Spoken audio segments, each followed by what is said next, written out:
Alright, apparently this is going to be a three-part video. I keep turning the video off. So, sorry about that. We were talking about super volcanoes and the Wasatch Anticline and all that. If you haven't watched the first and second part, please go back and watch that. So, just to kind of summarize and sum things up, we have these giant domes, these mounds. This one here is not considered one of the main three. It's kind of I call it a satellite to the South Dome here. So these have bands or layers of travertine within them that, is mixed in with the bentonite.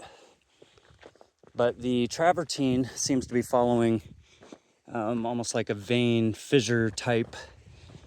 It's filling fissures in a sense, and as we could see down below with those more silicated veins, how there's potential that this area has block faulted or been moved in a different angle due to tectonic movement. And actually, I was meaning to show you this hill right here, even though this isn't the main dome.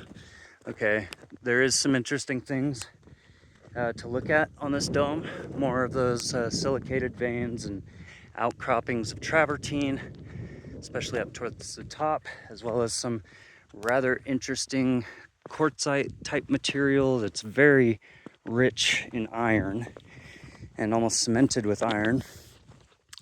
But the reason I wanted to show you this hill right here, you can see the outcropping at the top of it and the angle of this hill, where the hill seems to be rising gently up to its summit, and then we see a sharp outcropping. Again, very sorry about the wind, but we see this sharp outcropping and how it drops off kind of suddenly on this other side.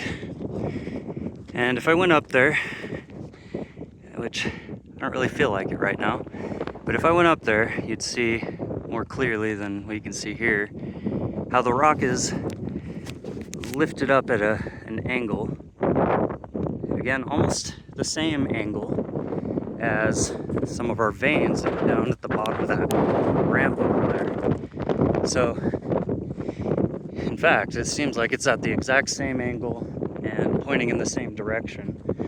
So we can infer from all this that these hills have been block faulted, let's see, an uplift in a northeast direction at about, I'm going to call that a 30-degree dip. So that block faulting has essentially created this hill right here, and erosion has played a role in the disappearance of everything out this way. So everything's just kind of eroded over time. So outcroppings, which are more silicated or densely crystallized travertine type materials. I don't know if you can hear me, I'm sorry. I'm gonna plug in the microphone and the wind's blowing, but I hope you caught that. Anyway, this is the Redmond Mound. I don't know what they called this pit or this quarry, but this is one of the bentonite mines. And an interesting thing to note here, and I meant to talk about this way earlier, is this bentonite, as well as the salt that is in this area, has been mined historically in this exact location for potentially thousands of years.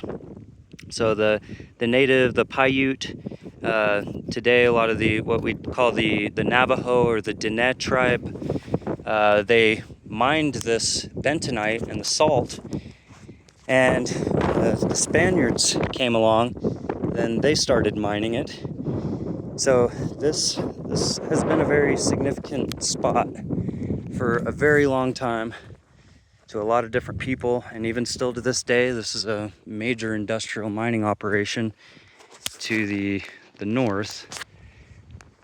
So anyway, I'm gonna leave it there. I got company. So much love, enjoy.